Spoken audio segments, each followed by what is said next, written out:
Our scripture reading today is from Romans chapter 10, verses 11 through 21. The scripture says, "No one who believes in him will be put to shame, for there is no distinction between Jew and Greek. The same Lord is Lord of all and is generous to all who call on him. For everyone who calls on the name of the Lord shall be saved. But how are they to call on one in whom they have not believed? And how are they to believe in one of whom they have never heard? And how are they to hear without someone to proclaim him? And how are they to proclaim him unless they are sent? As it is written, how beautiful are the feet of those who bring good news. But not all have obeyed the good news. For Isaiah says, Lord, who has believed our message? So faith comes from what is heard, and what is heard comes through the word of Christ. But I ask, have they not heard? Indeed they have, for their voice has gone out to all the earth, and their words to the end of the world. Again I ask, did Israel not understand? First Moses says, I will make you jealous of those who are not a nation. With a foolish nation I will make you angry. Then Isaiah is so bold as to say, I have been found by those who did not seek me. I have shown myself to those who did not ask for me. But of Israel he says, all day long I have held out my hands to a disobedient and contrary people. Here ends the reading. Your voices are so beautiful, and your presentation is wonderful. Yeah, it is lovely. But moreover, how lovely are the messengers. How beautiful are the feet of them that preach the gospel. And how wonderful are the works of God in spreading the good news to the end of the world. Pastor Doc asked me, tell more about myself. If I say something more, we'll be just adding to the words uttered by the worship leader. Actually, I was born to an evangelist who worked with OMF, Overseas Missionary Fellowship in China, because Lisu are populated mostly in China, and second largely in Burma, and third in Thailand, and fourth in India, widespread. Now some in America also. My father worked with these missionaries in China several years. And after that, he was sent back to Burma because he was from Burma and became a Baptist minister among these people. I was born in Burma, and I went to Baptist Missionaries High School. And when I studied in a high school, that is in a town, my family lived in a village. The pastor I stayed with was given 1 year exposure trip to the United States. And he brought back a lot of American cowboy comics in those days. And I read a lot of those comics, and I became a pro-American. John Wayne, the movie, and then Clint Eastwood, they are still my hero. After high school, I joined seminary, and yes, I was one of the leading founders of two Bible institutes among the Lisu people. The first one is Lisu Bible School, and the second one is Lisu Theological Seminary. And meanwhile, I was actively participated in several leading standing committees among Lisu people, among other groups, and even in a national level. And I was sent out as a representative of our country to Southeast Asia Theological Association for one whole term, that's 4 years. And I studied my doctoral study in St. Louis, that's Missouri, Eden Theological Seminary. That's not a Baptist seminary, but it's a UCC, combination of many different denominations. So I'm very glad to be there because I have a good exposure to study about denominations.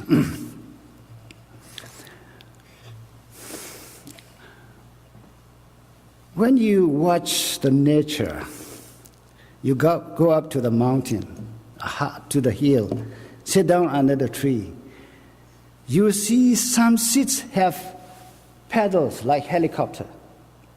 When the wind blows, the seeds twisted the paddles and it flies away to a far distance. Some seeds have no petals, but they have very fine furs that the wind can blow them away, spreading to every place. And some seeds have no furs, but they have spores and sticky stuff that can easily attach to animal body, and then animals carry away and then drop them down elsewhere. Some seeds have no petal, no spores, no furs, but they have edible cover. But inside, the seed is covered with a very tough shell. It cannot be broken. So animals swallow it and then dump elsewhere together with the dung as the fertilizer. These are some examples of spreading the seeds God had made. But it's more wonderful and more numerous with regard to the spreading of the gospel to the whole world.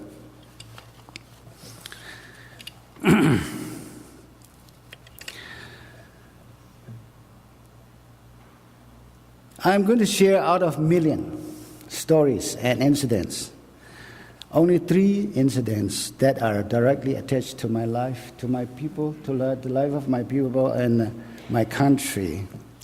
First one is Adoniram Judson and Ann Judson. They were from, I know everybody knows, you Baptists. They were from Massachusetts. They sailed out from New York to Calcutta on February 19, 1812. And they arrived Calcutta June 17, 4 months on the sea. And when they arrived Calcutta, they changed their mind. They were actually congregational clergymen, come from the Church of Congregationalists. They changed their mind and they took again a baptism by immersion and become Baptists. Isn't it wonderful? A minister from UCC made a joke. He asked Lau, do you know why they changed their mind and become Baptists and took baptism by immersion? I didn't say they, on the whole 4 months on the sea, they had nothing to do, just read the Bible over and over, and they got true revelation and they changed their mind. I didn't say that. But he said, I just said that, I simply don't know. And he said, the whole time they were on the sea, all what they saw was water around them, water everywhere. When they look at the sky, it looks like water. Everywhere water, that's why they think immersion must be the true baptism. I just laughed. I didn't say anything. I know he's making a joke. Anyway, now they are in Calcutta in India to be a missionary there. But the East India Company occupying the whole land with regard to mission work, refused them to work there as American missionaries. They became a Baptist. They became Baptists. They are cut off from their mission headquarters because they are no longer with their former church. They are cut off from the board. And they are not allowed to work there. Nowhere to work, nowhere to go. They are absolutely in despair, disappointment. Kneeling down, pray. And finally, they have decided and prayed that any ship that comes to that place, they will board on. And any place that ship stops, they will go and work as missionary. But after that, a ship came and headed to the Isle of Penang that is in China. But the ship made a stop at Rangoon, a small town in Burma. So they brought off and stepped down. That was July 1813. Rainy season, very dirty, very rainy, and very muddy. The city is very, very poor city by that time. You can imagine. Hot, humid. Nobody they know. Nobody welcomed them. Nobody supported them. But they just went on with hardships, difficulties. They struggle. And after 1 year, in 1814, they got connection with Baptist Mission Board. Because first time the Baptists were not ready yet to support them. But after 1 year, they got support from Baptists. But it is very hard to convert a Buddhist into Christianity. When I was asked to share about the growth of the church in Burma, in Tennessee, one of the small town in Tennessee, I started from Judson's mission work. And after the service, a very old lady with a cane, failing voice and shaking faces, said, "How come you say Adonai and Judson are just Baptists? We, our fathers, our mothers, we collected money, even poor widows collected money, sent out. We congregational churches." So I made a big apology. I did not mention where they were started. And since that, I got the point. 1 Corinthians 3:6, Paul said, "I planted the seed. Apollos watered it, and it is God who make it grow." Congregational churches planted the seed, but the Baptists watered it, and it is God who make the church grow in Burma. Actually, by that time, these two different denominations would not be willing to cooperate like that way. But God made it in a way that it happened like this. It's wonderful. But mission work in Burma, it's very hard. It is written, it is easier to abstract one tooth from a lion's mouth than to convert a Buddhist into Christianity. Very hard. Within 7 years of day and night labor, there was only one convert. 7 years, only one convert. Very hard. A lot of difficulties, hardships. You can imagine in that country, poor country, sickness, afflictions, and torture. Judson was imprisoned in a deadly prison, well-known prison. A lot of people died in that prison. And Judson was buried in the soil of Burma.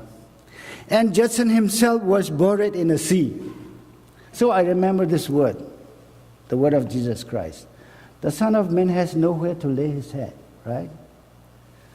And the missionary to Burma has nowhere to bury his body. no cemetery, no tomb to pay refuge, homage. This is the beauty of the messengers. This is the beauty of the feet of them that preach the gospel of peace. This beauty of preachers is not like the beauty of the feet of the model girl, stretching long, sexy leg. It's not that way. The beauty of the preachers, the beauty of the feet of them that preach the gospel of peace lies upon their sacrifice, upon the hardship and the suffering they made. But the wonder lies upon the outcome of the result. Now we have in Burma more than 7% of population, total population, say 60 million population is Christians. And Baptists are majority. Even Catholics are second to Baptists. So the result is wonderful. Another incident.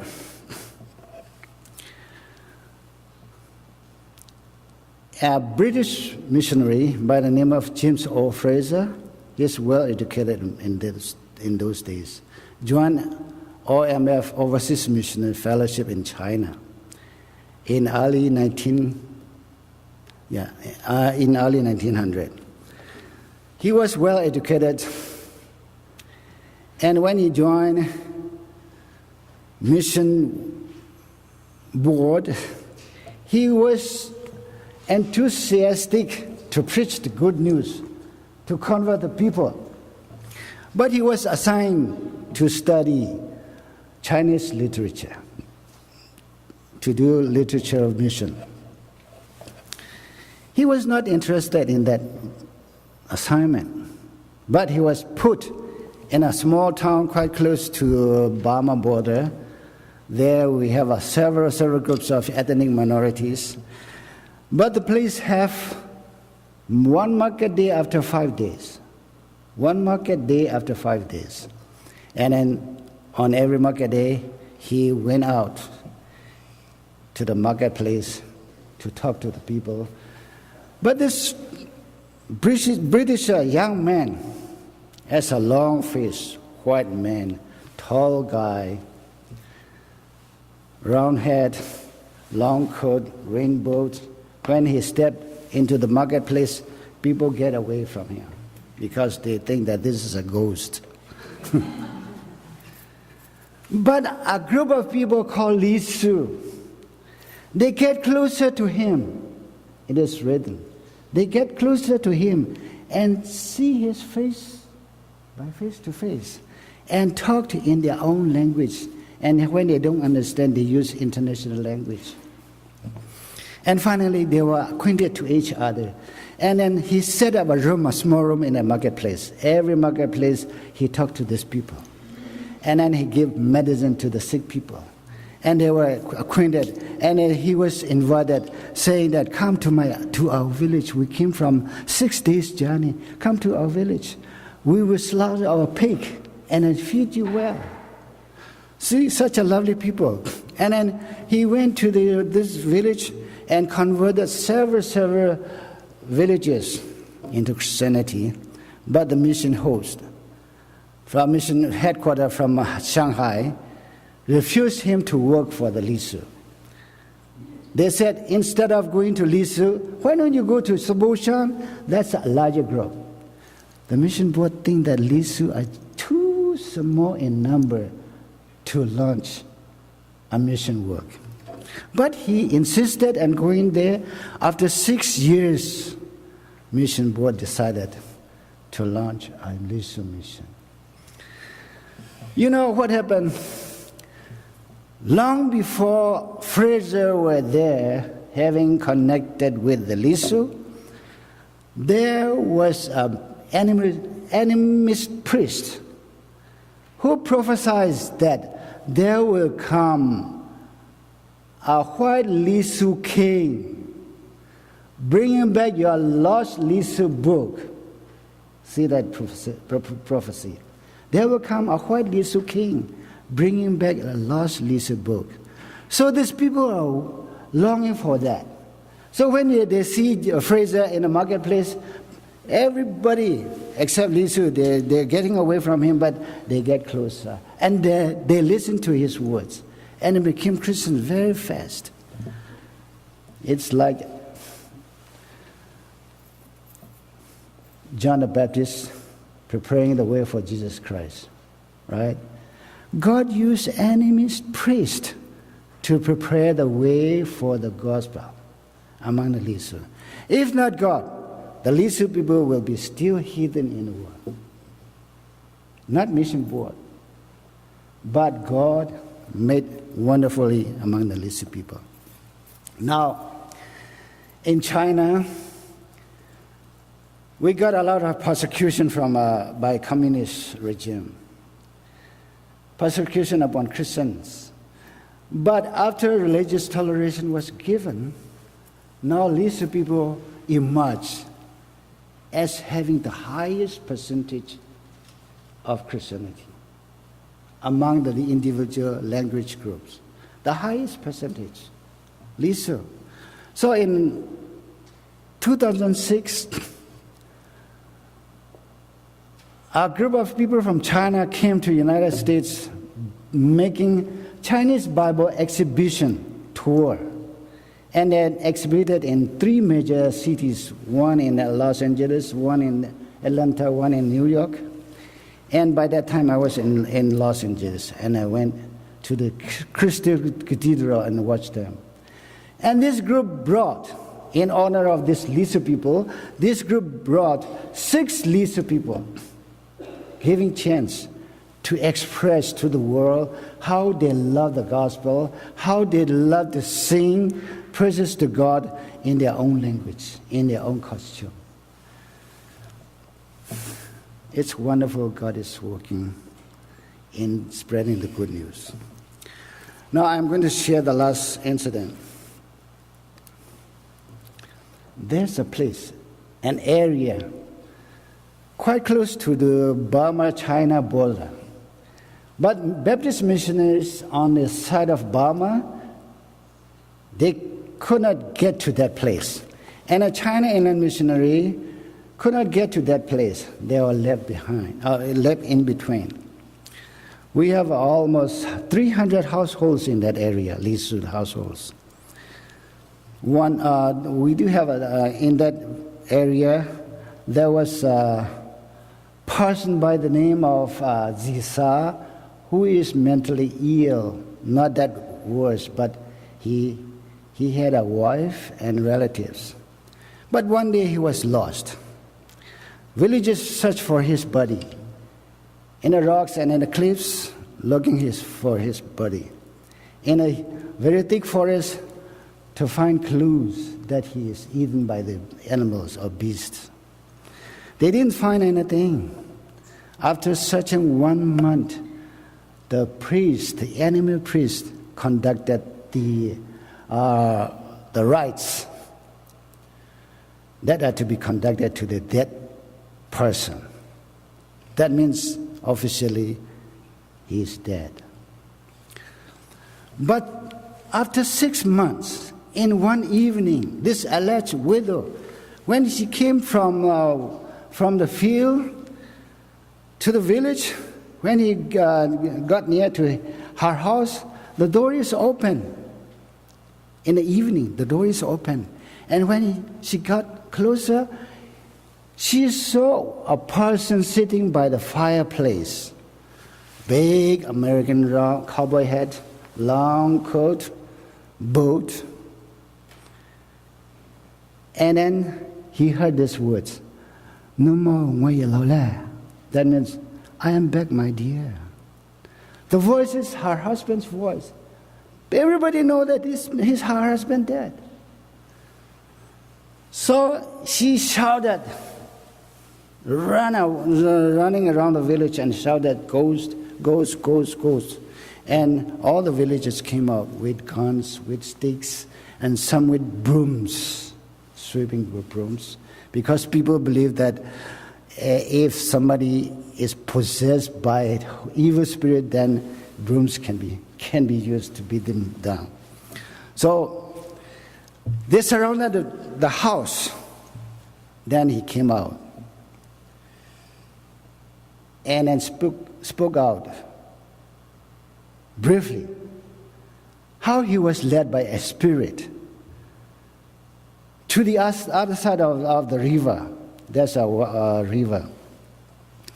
He was unconscious. He didn't remember anything except in crossing the river, he cut one of the silver button. They used real silver button to pay for the person who helped him get over the other side.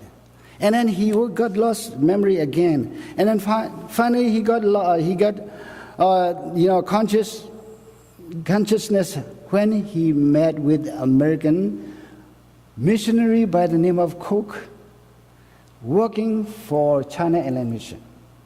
And then he learned Bible, he learned lithography, and he learned the Bible, he learned some songs, and then he was sent back to this place to be a missionary.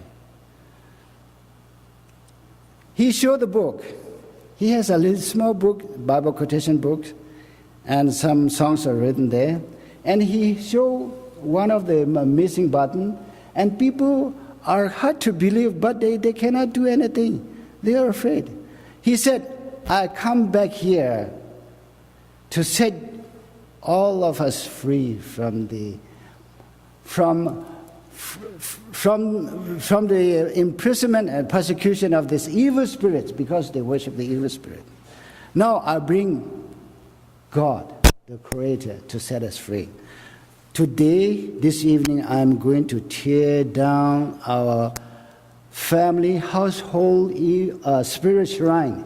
Tear it down and burn it up. Tomorrow, I will come to your house one after another, tear it down and burning those shrines.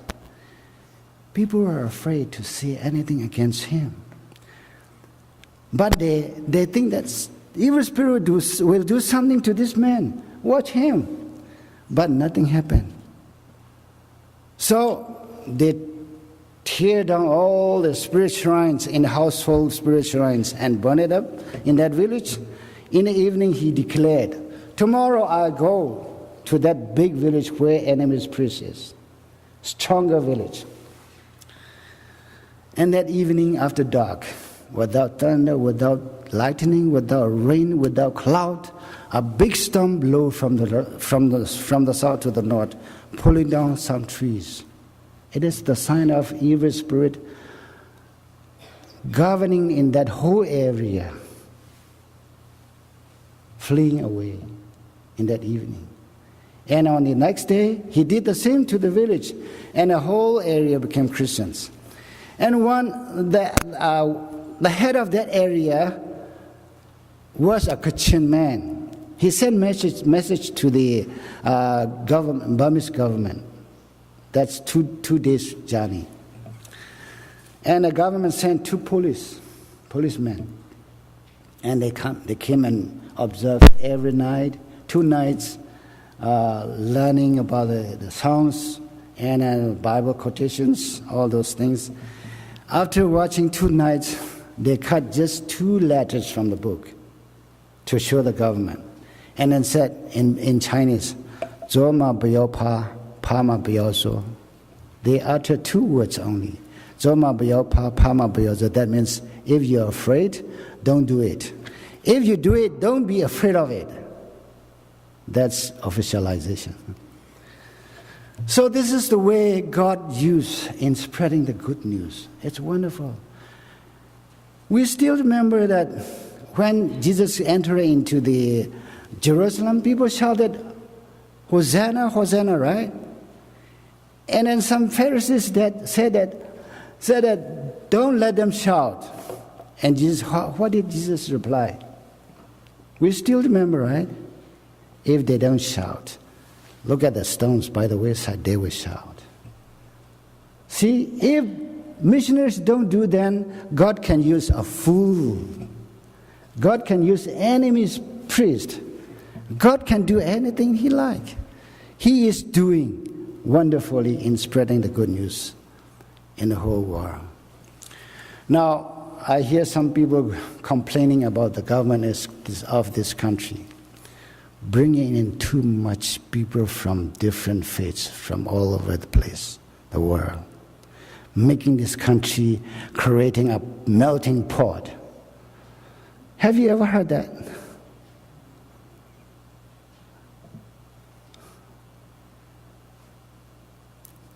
I think God is working behind this government, bringing in people from all faiths, from four corners of the world to this homeland, so that we can share our good news to these people. And they themselves, in turn, will share the good news to their own people living in their own land. That's the way to spread the seed of the gospel. So, brothers and sisters, let us kindle our mind, stimulate our thoughts, find ways, and dedicate ourselves to be a good tool for the spread of the gospel in this homeland as well as in abroad. Thank you very much.